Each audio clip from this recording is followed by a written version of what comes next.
کرم کیا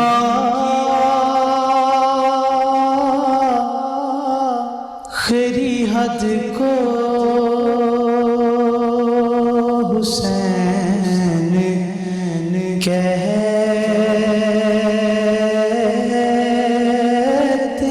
ہیں،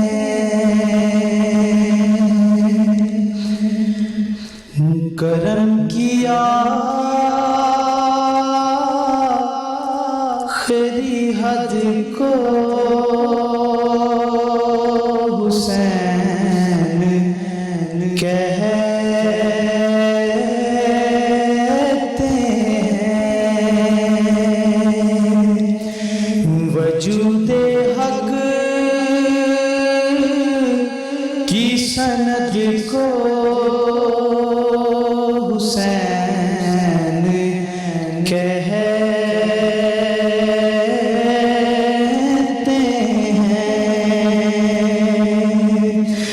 وجود حق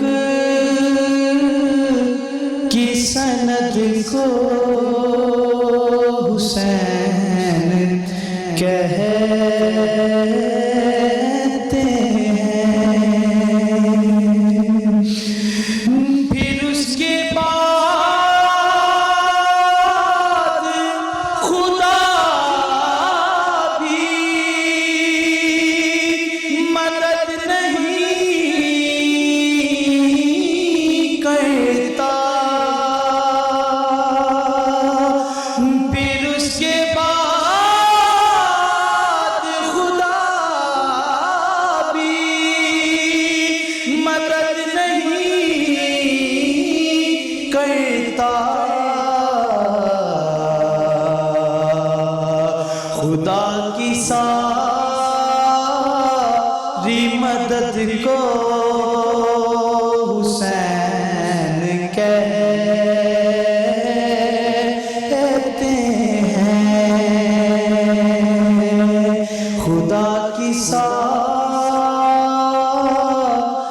مدد کو حسین کہتے ہیں،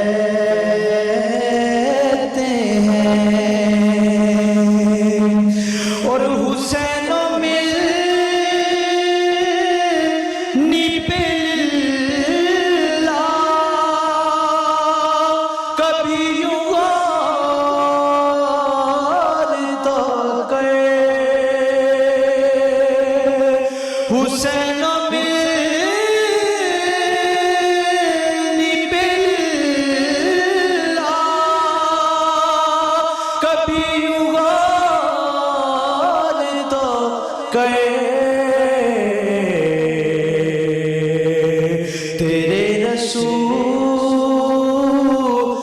کی جد کو حسین کہتے ہیں، تیرے رسول کی جد کو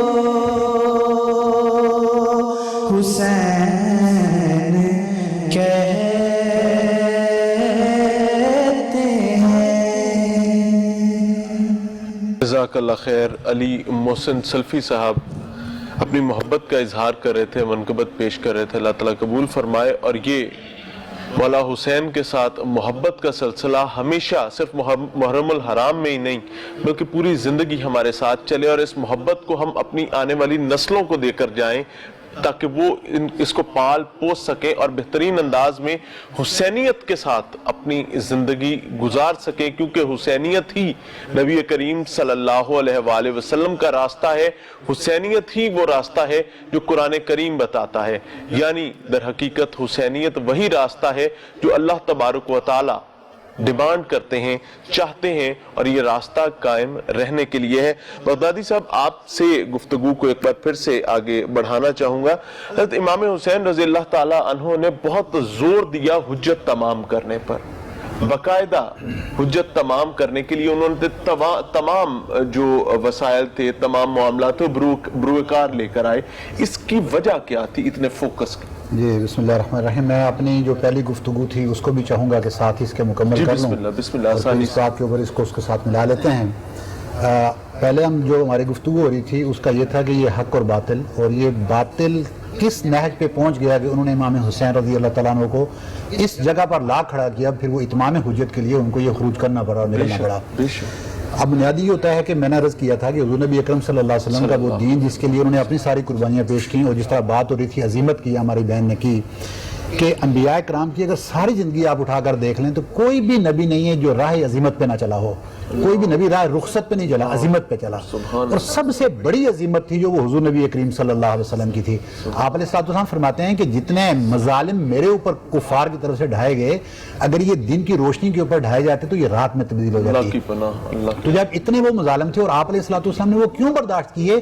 وہ سب صرف اس دین اسلام کی اقدار کے لیے برداشت کیے۔ اب بیچ میں آ کر ایک ایسا بادشاہ یا ملوکیت جب قائم ہوتی ہے یزید سے، تو وہاں سے صرف یہی نہیں کہ ملوکیت قائم ہوتی ہے، اور وہ جو شورائی سسٹم تھا دین اسلام کے اندر جس کو آپ علیہ السلام نے اور خلفائے راشدین نے قائم کیا تھا اور متعارف کرایا تھا اسلامی سلطنت کے لیے، صرف اس کا کھلواڑ نہیں کیا جا رہا تھا، بلکہ وہاں سے ایک بات کا آغاز یہ ہو رہا تھا کہ وہاں دین کی جو بنیاد جس بات پر رکھی گئی تھی اسی کو کھیلنا شروع کر دیا۔ یعنی وہ کیا تھا؟ حلال کو حرام قرار دینا اور حرام کو حلال قرار دے دینا۔ یہ وہ دین کی اصل بنیاد ہے۔ اگر یہاں سے آپ اس پلر کو چھیڑ دیں تو وہ دین کی ساری عمارت جو ہے نا وہ نہ صرف بگڑ جاتی ہے بلکہ وہ گر جاتی ہے، منہدم ہو جاتی ہے۔ تو اب یہ وقت تھا کہ اگر امام حسین رضی اللہ تعالیٰ نے یہاں پر نہ نکلتے اور یہاں پر یہ اتمام حجت کی جو آپ نے بات کی وہ نہ پوری کرتے تو قیامت تک کے لیے ہم دین، حق اور اس یزیدیت کے بیچ میں فرق کرنے کے قابل کبھی نہ ہوتے۔ ہم خود یزیدیت پر عمل کر رہے ہوتے اور ہمیں یہ پتہ نہ ہوتا کہ یہ دین ہے یا یہ یزیدیت ہے۔ تو آپ رضی اللہ تعالیٰ عنہ نے گویا کہ امت کے اوپر، امت مسلمہ کے اوپر یہ بہت بڑا احسان کیا۔ یعنی کہ محمد عربی صلی اللہ علیہ وآلہ وسلم نے اللہ کے احسان کے ساتھ عرب کے تاریک معاشرے کو نہیں پوری انسانیت کو جلا بخشی، اور حضرت امام حسین رضی اللہ تعالیٰ عنہ کے ذریعے، ان کے خاندان کے ذریعے اللہ تعالیٰ نے اس دین کو ایک بار پھر سے استقامت دے کر ہم تک پہنچا۔ یہ احیاء دین تھا نا، اسی لیے تو کہا گیا کہ اسلام زندہ ہوتا ہے ہر کربلا کے بعد۔ اب یہ ہر کربلا کا مطلب کیا ہے؟ ہر کربلا کا مطلب یہ تو نہیں کہ جو وہ وہاں پہ کربلا کے میدان میں، عراق کے کربلا میں جو ایک واقعہ ہو گیا تو وہ واقعہ ہر سال ریپیٹ ہو رہا ہے، نہیں، بلکہ اس واقعے کو آپ اپنی زندگی کا حصہ بنا لیں، اپنے خون کے ساتھ آپ کی وہ صلاحیت کرے، اور جہاں پر بھی آپ بیٹھے ہوں وہ واقعہ کربلا آپ سے مطالبہ کرتا ہے کہ جہاں بھی وہ یزیدی فکر آ جائے گی جو آ کر حرام کو حلال، حلال کو حرام کرنے لگے، اسلام کی اقدار کے ساتھ کھیلنے لگے، دین اور کفر کے بیچ میں، دین اور فسق کے بیچ میں اس خط کو ختم کرنے کی کوشش کرے، تو وہاں پر آپ کا یہ فرض بنتا ہے کہ حسینی فکر کو زندہ کرتے ہوئے آپ اس کے خلاف کھڑے ہوں۔ بے شک ہمیں اس خط کو قائم رکھنا۔ میں چاہوں گا کہ اسامہ شاہ بخاری صاحب کو بھی اسی گفتگو میں شامل کر لیا جائے۔